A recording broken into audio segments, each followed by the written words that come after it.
Hi hello friends, എല്ലാ കൂട്ടുകാർക്കും മൗനരാഗത്തിന്റെ ഇന്നത്തെ റിവ്യൂയിലേക്ക് സ്വാഗതം. അങ്ങനെ ആദ്യം തന്നെ കാണിക്കുന്നത് ജയിലാണ്.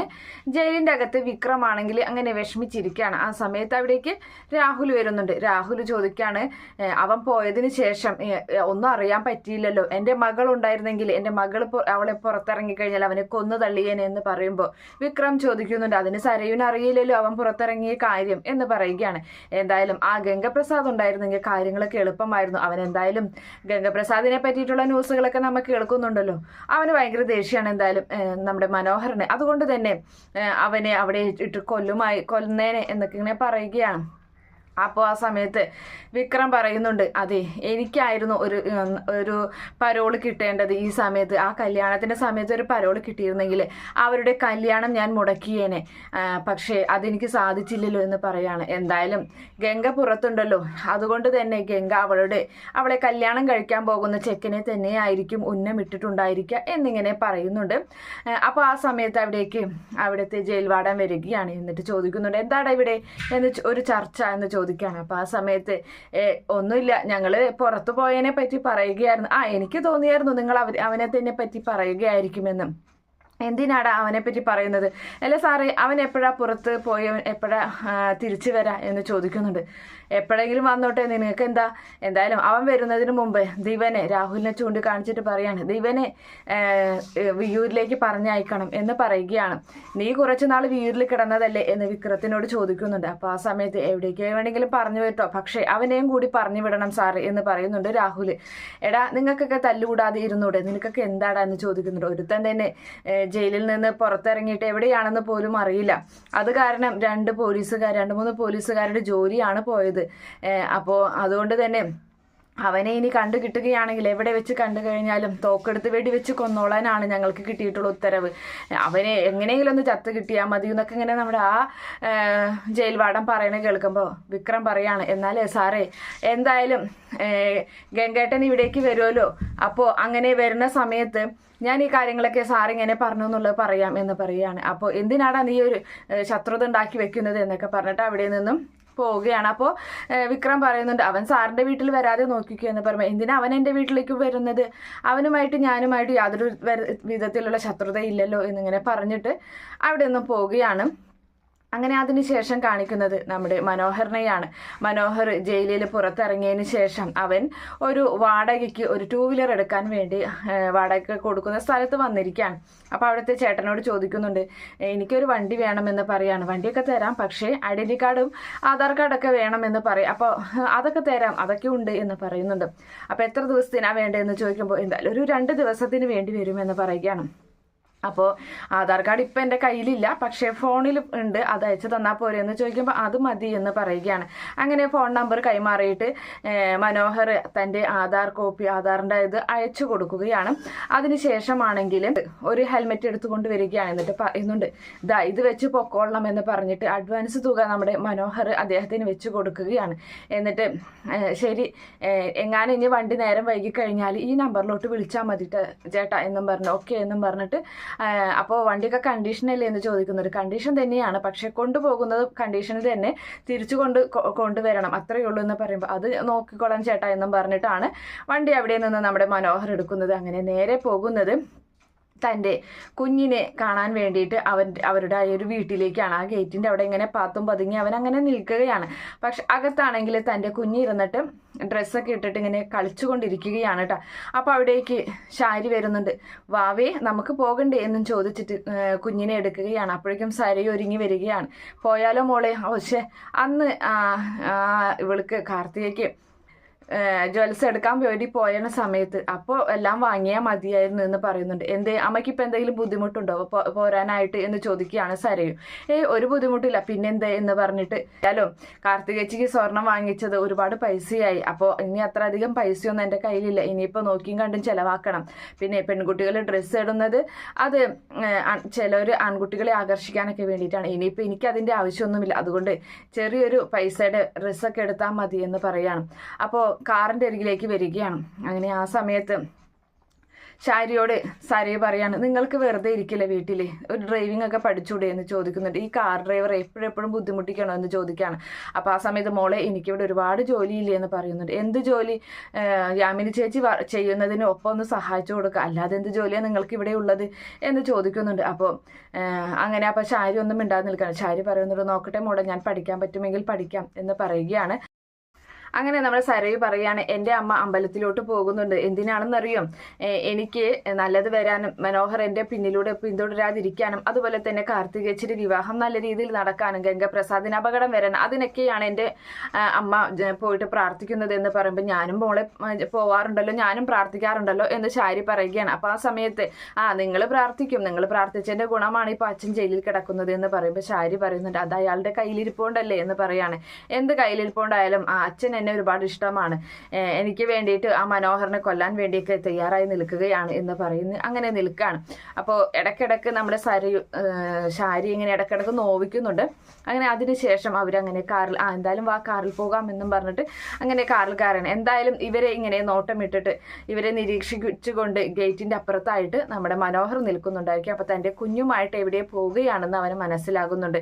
ഇവരെവിടേക്കാണ് എൻ്റെ കുഞ്ഞുമായിട്ട് പോകുന്നത്, അതെന്തായാലും നന്നായി എന്നും പറഞ്ഞിട്ട് അവൻ ബൈക്ക് അവിടെ മാറ്റി നിർത്തി അവൻ അറിയാത്ത പോലെ ഹെൽമെറ്റ് ഇട്ടിട്ട് ബൈക്കിൽ അങ്ങനെ പുറംതിരിഞ്ഞിരിക്കുകയാണ്. അപ്പോൾ കാറ് എതിർവശത്തേക്ക് പോകണ കാണുമ്പോൾ വേഗം തന്നെ വണ്ടി തിരിച്ച് കാറിൻ്റെ പുറകെയായിട്ട് അവൻ കൂടുന്നുണ്ട്. അങ്ങനെ അവർ പോകുന്നത് ഒരു ചെറിയൊരു ടെക്സ്റ്റൈൽസിലാണ്. അപ്പോൾ അവിടെ വന്ന് ഇറങ്ങുകയാണ്. അപ്പോൾ മനോഹറും റൂട്ടിൽ അങ്ങനെ നിൽക്കുന്നുണ്ട്. ഇവർ ടെക്സ്റ്റൈൽസിൽ പോകുന്നത് നോക്കി അവിടെ നിൽക്കുകയാണ്. എന്തായാലും തൻ്റെ വണ്ടി അവനൊരു സൈഡിൽ ഒതുക്കിയിട്ട് ഹെൽമെറ്റൊക്കെ ഊരി വെച്ചിട്ട് അവർ കാണാതെ അവർ പുറകെയായിട്ട് വരികയും ചെയ്യുന്നുണ്ട്.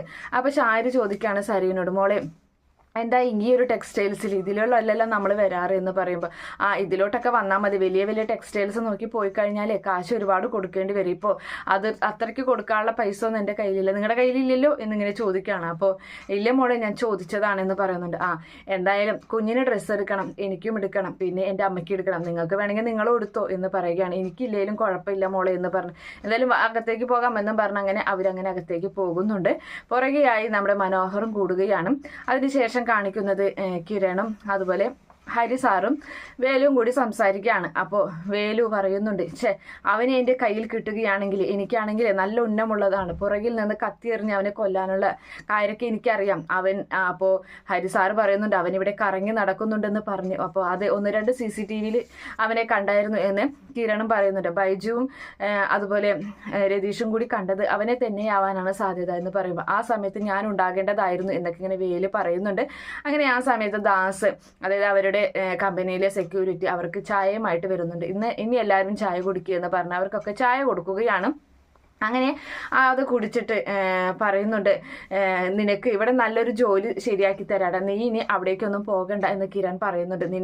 എന്തായാലും ഈ കല്യാണം കഴിഞ്ഞാൽ കാട്ടിലോട്ട് പോയി കഴിഞ്ഞാൽ ഉടനെ തന്നെ അമലുവിൻ്റെയും വേലുവിൻ്റെയും വിവാഹം ഉണ്ടാകും, അവിടെ ഒരു ചെറിയ ചടങ്ങ് എന്ന രീതിയിൽ നടത്തിയിട്ട് ഇവിടെ പിന്നെ വലിയൊരു റിസപ്ഷൻ വെക്കാം എന്നിങ്ങനെ ദാസിനോട് പറയുന്നുണ്ട്. അപ്പോൾ ദാസ് പറയാണ്, ആയിക്കോട്ടെ സാർ എന്താണെന്ന് വെച്ചാൽ തീരുമാനിച്ചാൽ മതി, നമുക്കല്ലാതെ അടിപൊളിയാക്കി എടുക്കാം എന്ന് പറഞ്ഞിട്ട് അങ്ങനെ ദാസ് അവിടെ നിന്ന് പോവുകയാണ്. അങ്ങനെ ആ സമയത്ത് വേലു പറയുന്നുണ്ട്, വേണ്ട സാറേ, ഞങ്ങൾക്ക് അങ്ങനെ കാടൊന്നും ഉപേക്ഷിച്ച് വരാൻ പറ്റത്തില്ല, ഞങ്ങളങ്ങനെ ആ കാട് ഞങ്ങൾക്ക് എൻ്റെ ജീവനാണ്, അതുകൊണ്ട് തന്നെ ഞങ്ങൾക്ക് അങ്ങനെ വരാൻ പറ്റില്ല. അപ്പം നമ്മുടെ ഹരിസാറ് പറയുന്നുണ്ട്, കാർത്തിക നല്ല വിലയ്ക്ക് നിങ്ങളുടെ തേനെടുക്കാമെന്ന് പറഞ്ഞിട്ടുണ്ട് എന്ന് പറയുമ്പോൾ, അത് എന്നോട് പറഞ്ഞായിരുന്നു എന്ന് മറുപടി പറഞ്ഞ് അങ്ങനെ അവർ സംസാരിച്ച് അങ്ങനെ ഇരിക്കുകയാണ്. എന്തായാലും അതിനുശേഷം വീണ്ടും നമ്മുടെ മനോഹറിനെ കാണിക്കുകയാണ്. അപ്പോൾ മനോഹർ തൻ്റെ കുഞ്ഞിൻ്റെ പുറകെയായി തന്നെ കൂടിയിട്ടുണ്ട്. എന്തായാലും ഷാരിയും സരയും കൂടിയിട്ട് അകത്തോട്ട് കയറുകയാണ്. അപ്പോൾ ഇങ്ങനെ സാരിയൊക്കെ ഇങ്ങനെ നോക്കുന്നുണ്ട്. നല്ല വലിയ വിലയുടെ സാരിയാണ് ആദ്യം നോക്കുന്നത്. അപ്പോൾ ആ സമയത്ത് ഇത്രയ്ക്കൊന്നും വേണ്ട എന്ന് പറയുന്നുണ്ട്. അപ്പോൾ കുഞ്ഞിനെ എടുത്തിട്ട് വാടാ നമുക്ക് ഡ്രസ്സ് നോക്കിയിട്ട് വരാമെന്നും പറഞ്ഞ് സരയും കുഞ്ഞിനെയും എടുത്തിട്ട് കുഞ്ഞിന് വേണ്ട ഡ്രസ്സിൻ്റെ അവിടേക്ക് പോവുകയാണ്. അങ്ങനെ 1-2 ഡ്രസ്സൊക്കെ ഇങ്ങനെ നോക്കി നിൽക്കുന്നുണ്ട്. അപ്പോൾ അവിടേക്ക് ഷാരി വന്നിട്ട് പറയാണ്, മോളെ ഞാൻ നല്ലൊരു സാരി നോക്കി വെച്ചിട്ടുണ്ട്, എനിക്കെല്ലാം മോൾക്കാണ് എന്ന് പറയുന്നുണ്ട്. അപ്പോൾ ആ സമയത്ത് എത്രൻ്റെ പൈസ ഒക്കെ നോക്കിയോ എന്ന് ചോദിക്കുന്നുണ്ട്. ഇല്ല, പൈസയുണ്ട് മോളെ എന്ന് പറയാണ്. വലിയ പൈസയുടെ ഒന്നും വേണ്ട എനിക്ക് എന്തായാലും. പിന്നെ എൻ്റെ അമ്മയ്ക്ക് ഡ്രസ്സ് എടുക്കണം. എൻ്റെ അമ്മയ്ക്ക് 25,000 രൂപയുടെ സാരിക്കാണ് രൂപാൻ്റെ കല്യാണത്തിന് എടുത്തു കൊടുത്തിട്ടുള്ളത്. പക്ഷേ എൻ്റെ വകയായിട്ട് എന്തെങ്കിലും കൊടുക്കണ്ടേ, പിന്നെ എൻ്റെ കുഞ്ഞിന് എടുക്കണം എന്ന് പറയാണ്. നിങ്ങൾക്ക് എടുത്തോ. അപ്പോൾ ആ സമയത്ത് ഷാരി ഇങ്ങനെ മനസ്സിൽ കരുതുന്നുണ്ട്, ഇപ്പോൾ എന്നെക്കാളും അവൾക്ക് പ്രിയപ്പെട്ടത് അവളുടെ സ്വന്തം അമ്മ തന്നെയാണ്. എന്താ നിങ്ങൾ ആലോചിക്കുന്നതെന്ന് സരയു ചോദിക്കുമ്പോൾ ഒന്നുമില്ല എന്ന് പറയുന്നുണ്ട്. അപ്പോൾ കുഞ്ഞിനെ എന്നാൽ നമുക്കിത് അവിടെ ഇരുത്തിയാലോ, കുഞ്ഞിതേ അവിടെ വേറെ കുഞ്ഞുങ്ങൾ കളിക്കുന്നുണ്ട്, അതിൻ്റെ ഇടയിൽ ഇരുത്താം, നമുക്ക് എന്നിട്ട് മുകളിൽ പോയിട്ട് നോക്കാം, സെലക്ട് ചെയ്യാം എന്ന് പറയുകയാണ്. അപ്പം ശരി എന്നാ കൊണ്ട് ഇരുത്ത് എന്ന് പറഞ്ഞിട്ട് കുഞ്ഞിനെ ഷാരിയുടെ കയ്യിൽ കൊടുക്കുകയാണ് സരയും. അങ്ങനെ ഷാരിയാണെങ്കിൽ അവിടെ കുറച്ച് കളിപ്പാട്ടം സാധനങ്ങളൊക്കെ ഇരിക്കുന്നുണ്ട്. അപ്പോൾ അതിലങ്ങനെ വാക്കറൊക്കെ ഇരിക്കുന്നുണ്ടായിരുന്നു. അപ്പോൾ ആ വാക്കറിൽ ഇരുത്തിയിട്ട് കുഞ്ഞിനെ ഇരുത്തിയിട്ട് കുഞ്ഞിൻ്റെ കയ്യിലൊരു പാവയും കൊടുത്തിട്ട് ഷാരിയും സരയും കൂടി മുകളിലോട്ട് ഡ്രസ്സ് നോക്കാൻ വേണ്ടി പോവുകയാണ്. എന്തായാലും തനിക്ക് ദൈവം കൊണ്ട് തന്ന ഒരു മഹാഭാഗ്യം തന്നെയാണ്, ഒരു അവസരം തന്നെയാണ് എന്ന് മനോഹർ മനസ്സിൽ കരുതിയിട്ട് കുഞ്ഞിൻ്റെ അരികിലേക്കായിട്ട് പയ്യെ ചെല്ലുകയാണ്. എന്നിട്ട് കുഞ്ഞിനെ അതിൽ നിന്നും എടുക്കുകയാണ്. അച്ഛൻ്റെ വാട എന്നും പറഞ്ഞിട്ട് കുഞ്ഞിന് അച്ഛന് സമ്മാനമൊക്കെ കൊണ്ടുവന്നിട്ടുണ്ട് എന്ന് പറഞ്ഞിട്ട് പാവകളൊക്കെ ഇങ്ങനെ വാങ്ങിക്കൊടുക്കുകയാണ്. എന്തായാലും കിരൺ സാറിൻ്റെ കയ്യിൽ ഒരു ഡ്രസ്സ് വാങ്ങിക്കൊടുക്കണമെന്ന്, അത് കുഞ്ഞിന് കൊടുക്കാൻ വേണ്ടി വാങ്ങണമെന്നിങ്ങനെ മനോഹർ മനസ്സിൽ കരുതുകയും ചെയ്യുകയാണ്. എന്തായാലും മുകളിൽ പോയിട്ട് അവർ സാരി നോക്കുന്നുണ്ട്. അപ്പോൾ ഒരു സാരി എടുക്കുകയാണ്. ഇതിന് എത്രയാണെന്ന് ചോദിക്കുന്നുണ്ട്. അപ്പോൾ ആ സമയത്ത് 3,000 ആണ്, 10% ഡിസ്കൗണ്ട് ഉണ്ട് മേഡം എന്ന് പറയുകയാണ്. അപ്പോൾ 2,700 രൂപ അല്ലേ എന്ന് ചോദിക്കുകയാണ്. അതെ മേഡം എന്ന് പറയുന്നുണ്ട്. ശരി, ഇത് മതി എന്നും പറഞ്ഞ് സരയു ആ സാരി സെലക്ട് ചെയ്യുകയാണ്. അപ്പോൾ നമ്മുടെ ഷാരി പറയുന്നുണ്ട്, മോളെ ഞാൻ ഇതാണ് സെലക്ട് ചെയ്തത്, അപ്പോൾ അതിന് എത്രയാ റേറ്റ് എന്ന് ചോദിക്കുമ്പോൾ 6,000 രൂപ എന്ന് പറയുന്നുണ്ട്. അതിന് ഡിസ്കൗണ്ട് ഇല്ലല്ലോ എന്ന് ചോദിക്കുകയാണ്. അപ്പോൾ ഇല്ല മേഡം, അതിന് ഡിസ്കൗണ്ട് ഇല്ല, അത് പുതിയ ഐറ്റമാണ് എന്ന് ആ സെയിൽസ് ഗേൾ പറയുകയാണ്. വേണ്ട, എനിക്കിത് തന്നെ മതി എന്നും പറഞ്ഞ് 2,700 രൂപയുടെ സാരി സെലക്ട് ചെയ്യുന്നുണ്ട്. അതിനുശേഷം കുഞ്ഞിന് ഡ്രസ്സ് സെലക്ട് ചെയ്യാൻ വേണ്ടി അവിടേക്ക് മാറി നിൽക്കുകയാണ്. അങ്ങനെ കുഞ്ഞിനെ ഡ്രസ്സ് സെലക്ട് ചെയ്യുന്ന സമയത്ത് ഇതൊക്കെ ഒരുപാടുണ്ടല്ലോ മോളെ കുഞ്ഞിന് എന്ന് ഷാരി പറയുകയാണ്. അപ്പോൾ അത് ശരിയാണ്, കുഞ്ഞിന് ഒരുപാടുണ്ട്, രൂപാൻ്റെ ഇഷ്ടം പോലെ എൻ്റെ കുഞ്ഞിന് ഡ്രസ്സ് വാങ്ങിക്കൊടുക്കുന്നുണ്ട്, കല്ലുമോന് വാങ്ങുന്നതിനനുസരിച്ച് കുഞ്ഞിനും വാങ്ങിക്കൊടുക്കാറുണ്ട്, എന്നാലും എൻ്റെ വകയായിട്ട് എന്തെങ്കിലും വാങ്ങണ്ടേ എന്നും പറഞ്ഞിട്ട് കുഞ്ഞിൻ്റെ ഡ്രസ്സ് വാങ്ങുന്നതിന് വില നോക്കണ്ട എന്നും പറഞ്ഞിട്ട് അങ്ങനെ അവർക്ക് ഇഷ്ടപ്പെട്ട 1-2 ഡ്രസ്സ് അവരങ്ങനെ സെലക്ട് ചെയ്യുകയാണ്. അതും പാക്ക് ചെയ്തോളാൻ ആ സെയിൽസ് ഗേളിനോട് ആവശ്യപ്പെടുകയും ചെയ്യുന്നുണ്ട്. അപ്പോൾ നിങ്ങളും എടുത്ത 1,000 രൂപയുടെ സാരി എന്നിങ്ങനെ ഷാരിയോട് പറയുകയാണ്. അപ്പോൾ അവളങ്ങനെ മിണ്ടാതെ അങ്ങനെ നിൽക്കുന്നുണ്ട്. അങ്ങനെ അതിന് ശേഷമാണെങ്കിൽ കുഞ്ഞിനെ ലാളിച്ച് ഉമ്മം വയ്ക്കുകയും അതുപോലെ തന്നെ തൻ്റെ കയ്യിലുണ്ടായ ഒരു ചോക്ലേറ്റ് എടുത്തിട്ട് കുഞ്ഞിൻ്റെ വായിൽ ഇങ്ങനെ പൊട്ടിച്ചു കൊടുക്കുകയും ചെയ്യുന്നുണ്ട്. വാവേ, നമുക്ക് ഇത്തിരി നേരം നമുക്ക് അമ്മാമ്മയും വരുന്നവരെ മാത്രം നമുക്ക് കാണാൻ സാധിക്കുള്ളൂ എന്നും പറഞ്ഞിട്ട് കുഞ്ഞിനെ കളിപ്പിക്കുന്ന നമ്മുടെ മനോഹറിനെ കാണിച്ചിട്ടാണ് ഇന്നത്തെ എപ്പിസോഡ് അവസാനിക്കുന്നത്. ഈ റിവ്യൂ ഇഷ്ടപ്പെടുകയാണെങ്കിൽ ഈ ചാനൽ ഒന്ന് സബ്സ്ക്രൈബ് ചെയ്ത് സപ്പോർട്ട് ചെയ്യുക. Okay friends, bye, thank U.